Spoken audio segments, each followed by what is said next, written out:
Inilah Al-Quran tertua yang merupakan salah satu koleksi yang ada di Museum Subkos Garuda Sriwijaya di Lubuk Linggau.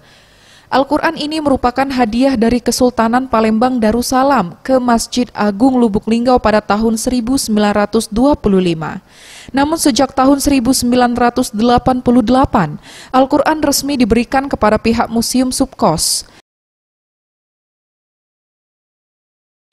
Al-Quran bertulis tangan bertinta hitam tersebut berukuran tebal 8 cm, lebar 22 cm, dan panjang 32 cm, ditulis di atas kertas Eropa abad ke-17.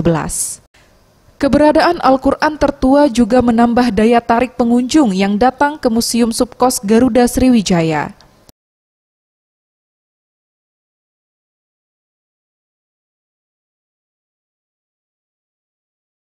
Tahun 15 Januari tahun 1988 peresmian itu kan. Taruhlah kereta api dibawa ke sini, ini dibawa ke sini. Ya. Jadi ini ya, kalau kita buat tengok di dalam apa namanya itu peresmian, seluruh wong tuh pakai baju gamis kalau kan.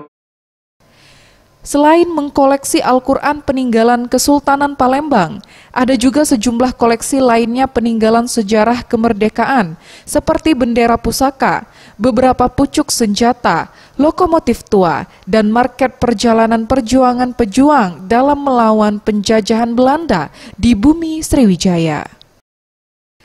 Tim Liputan Sriwijaya TV.